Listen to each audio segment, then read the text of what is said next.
Hi అండి, అందరు ఎలా ఉన్నారు? బాగున్నారా? ఇదిగో నేనైతే ఈరోజు మునక్కాడల కర్రీ చేశానండి. చాలా బాగుంటుంది, చాలా టేస్టీగా ఉంటుంది. ఈ ముందుగా నేనైతే ఇదిగోండి ఒక 4-5 మునక్కాడలను తీసుకొని ఇలా చిన్న చిన్న పీసెస్గా కట్ చేసుకొని పక్కగా పెట్టేసుకున్నాను.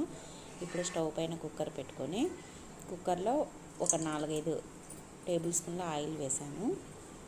ఆయిల్ వేసుకొని ఆయిల్ వేడెక్కిన తర్వాత జీలకర్ర ఆవాలు వేసుకోవాలి.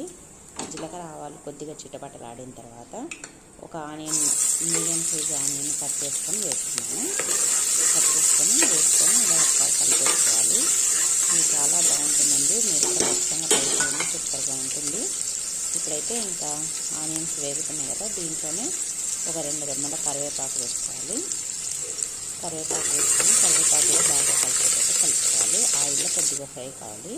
ఇప్పుడు దీంట్లో అల్లం వెల్లుల్లి పేస్ట్ 1 టేబుల్ స్పూన్ వేసుకోవాలి.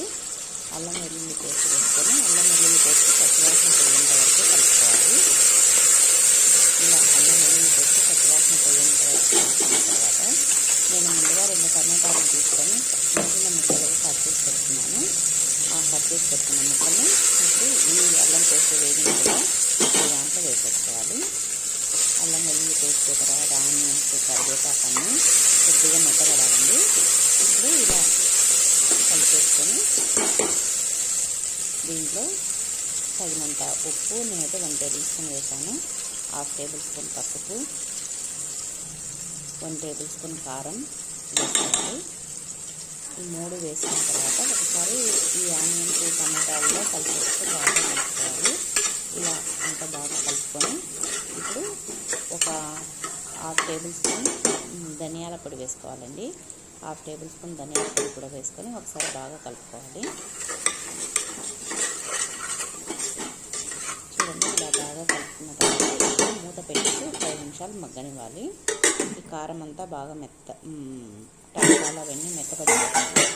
ఇప్పుడు ఒక 5 నిమిషాల తర్వాత మూత వేసి ముందుగా మనము మునక్కాడని చూపించాం కదా, ఆ మునక్కాడని కట్ చేసి పెట్టిన మునక్కాడని ఇలా పై అక్కడ తొక్క తీసుకోవాలండి. మొత్తం తీయకపోతే ఇక అక్కడక్కడ ఒక మునక్కాయకు ఒక 2-3 చోట్ల పైన స్కిన్ తీసేసుకొని ఇలా వేసేసుకోవాలి. వేసేసుకొని కలిపేసుకొని ఈ కారాన్ని కలిసేటట్టు కలుపుకొని మూత పెట్టేసి ఒక 2 నుంచి 3 నిమిషాలు మగ్గనిద్దాము. ఇదిగోండి 2 నుంచి 3 నిమిషాలు మగ్గిన తర్వాత దీంట్లో మనము టేస్ట్కి తగినంత మనకు గ్రేవీ ఎంత కావాలి అనే దాన్ని పెట్టుకొని మనం వాటర్ పోసుకోవాలి. చూడండి, ఇలా కలుపుకున్న తర్వాత నేనైతే ఒక గ్లాసు వాటర్ వేసినాను. అంటే మరీ ఎక్కువగా గ్రేవీ కావాలనుకుంటే కొద్దిగా ఎక్కువగానే వేసుకోవచ్చు. నేనైతే గుజ్జుగా కావాలనుకున్నా, అందుకోసమని ఒక గ్లాస్ వాటర్ వేసినాను. టీ గ్లాస్ కంటే ఇంకా ఒక 2 టీ గ్లాస్ అంత వాటర్ వేసానండి. నేను పెద్ద గ్లాస్ అయితే ఒక గ్లాసు వాటర్ వేసినాను. ఇప్పుడు ఈ వాటర్ అంతా మునక్కాడల్లో కలిసేటట్టు కలుపుకొని మూత పెట్టేసి ఇది వచ్చేంత వరకు, అంటే నీళ్ళు పోసాక అవి ఉడకాలండి. అప్పుడు మూత తీసి ఒకసారి కలిపేసుకొని దీంట్లో మనకు ఇష్టమైతే 2 టేబుల్ స్పూన్ల కొబ్బరి పొడి వేసుకోవచ్చు. నేనైతే 1 టేబుల్ స్పూన్ వేసి మళ్ళీ ఇంకా కొద్దిగా వేసాను. కొబ్బరి పొడి వేసుకోవడం వల్ల గ్రేవీ వస్తుంది బాగా. ఇలా ఒకసారి కలిపేసుకోవాలి. చూడండి, ఈ మునక్కాడలు బాగా మసాలా అన్నీ పట్టినాయి కదా. ఇప్పుడు ఒకసారి ఉప్పు చెక్ చేసుకున్నాము. ఉప్పు తక్కువ అయితే ఒకవేళ ఇప్పుడు వేసుకోవచ్చు.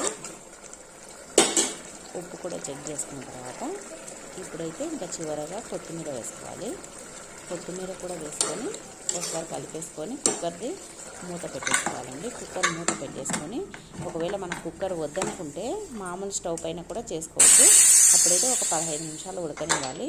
ఇప్పుడైతే నేను కుక్కర్ మూత పెట్టేసిన ఒక 3 విజిల్లు వచ్చినాయండి. 3 విజిల్లు వచ్చిన తర్వాత చూడండి, ఇవి మునక్కాడలు మనకు 2 నుంచి 3 విజిల్లు వస్తే సరిపోతుందండి. మరి ఎక్కువగా రావద్దు, మెత్తబడి చిరిగిపోతాయి. చూడండి, ఇప్పుడైతే కరెక్ట్గా ఉన్నాయి, అసలు ఎక్కడ మునక్కాడలు చిరగలేదు. చాలా బాగున్నాయి. మనం వేసినట్టు ఎట్లా ఉన్నాయో అట్నే ఉన్నాయి. సూపర్గా ఉందండి కర్రీ, చాలా బాగుంది.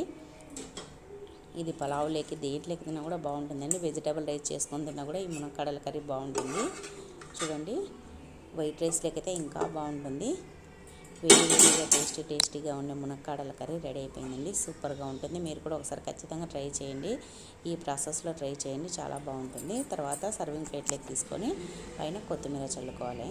అంతేనండి, వేడి మునక్కాడల కర్రీ రెడీ అయిపోయింది. మీకు ఈ వీడియో నచ్చినట్టయితే please like, share and subscribe to my channel Hasini రాజపుడి.